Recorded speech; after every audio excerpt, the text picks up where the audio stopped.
Some of you guys have tried this and you failed, and you go mad because you tried it and you failed. Let me tell you something. I tried it, I failed, but I tried again, and here I am. This is my best tip, secret to how I do this easily with no problems. I see your comments, I see it.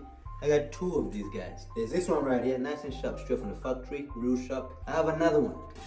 This one is nice and old, been using it for 35 years. I just turned 24 last year, and it's okay. The difference between these two tools,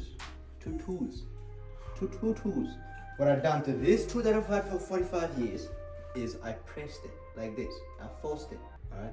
That's for a reason. This one here, I want it to stay nice and sharp for a reason. And for that reason is this, right? If you ever look at this internal squares that I've done all the way around like I said I would, it looks yucky. It looks absolutely horrendous, disgustingly not beautiful, okay? I'm gonna get my sharp tool that I got from the factory when I was making it by myself in the shop. I made it, no lying. This is what I do. I get a little bit of gear like this, right? On my fancy tool. And all I do from here, I just wanna line it up. Right? Just wanna line it up. Just fill it in a way. I like to just go around and just touch it up. I just want to show you what I do and how I do it, like I normally do it. Okay. So, by the way, this is how I'm holding it. I forgot to mention. I got my middle finger right in the corner of that tool, right? I got my index finger on this point right there. I got my ring finger right next to pretty much the middle of there. And I got my little pinky finger right there. Also, I got my thumb wrapped around the bottom like that, right? And when I'm holding it, it looks something like this. All I'm doing there is I'm trying to maintain that pressure. So every time I'm going over that internal, it's not doing none of that. It's nice and sharp and it's not moving around. What you do from there, is you get a little bit of gear and you swipe. And what I do is I go all the way to the end. So come from this end and finish it off. Cool. And I'm gonna go ahead and do the same thing everywhere. Cool. Alright. Very, very small crossover. Right? If you can kind of get that, can you get that from where you are? Very, very small crossover, very easy sand right in the middle. It's perfect. This will take you a second to go over.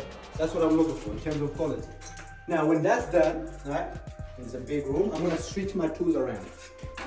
This is my biggest secret to how and why I'm able to do square set going this way, that way, and down all at the same time. Okay? And this is why you guys struggle when it comes to this. And you do one side, wait for it to dry, come back the next day, and waste a bunch of time. I think. I don't know. If it works, it works. It doesn't matter. Whatever makes you happy. Like I said, I press it, right? I've pressed it so much that it's a little bit round. Okay? That one is too sharp. Now, because it's a little bit round, and if you have a look at the sharp one, this is what it did. I sort of, every time I went to swipe, I sort of dug out my other side, or I dug the top or the bottom. I took too much gear off because it's so sharp. And that's not good. That's not what you want. That's gonna be horrible to sand, and you're not gonna sand it, and it's not, it's done. So, you definitely can't use a very sharp tool. And this is why I have this fancy tool that I've had for 65 years, right? What you're gonna do there is gonna get a little bit of gear. Because it's very nice and curvy, it is not going to create a line at the top. That's my secret, man. Like, this is it.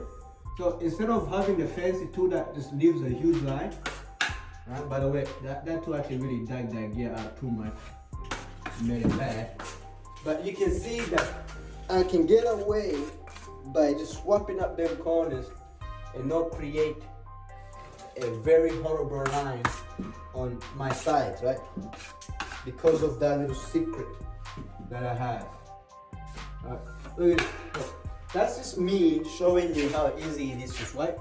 And already, I just gotta feather that, by the way, which I do at the end. Look at that. That was about 2 swipes. I just wanna swipe this side, this side. And the goal there is to have a very sharp corner, but don't have any funny business around that corner. And you can definitely do that so easily, right? Come from this corner. Shoot it on an angle, bruh. You see how easily I done that just by showing you what I'm talking about? Obviously, I'm gonna go over that again one more time to make sure it's nicely, perfectly done, okay? And that right there is as an example to show you why I have 2 internal tools and why this one is curved compared to my other fancy tool That's why. Because you're not gonna dig it out every time you go to swiping. And that's the most annoying thing that you're gonna come across as a beginner, professional, I don't know, high roller, short collar. That's gonna be your biggest problem. That's probably why you stopped doing it that way or doing it 3 ways instead of doing one side at a time. And you definitely can't do that with that toolkit. You can definitely go one side, come back there and test it out with these two. That works as well.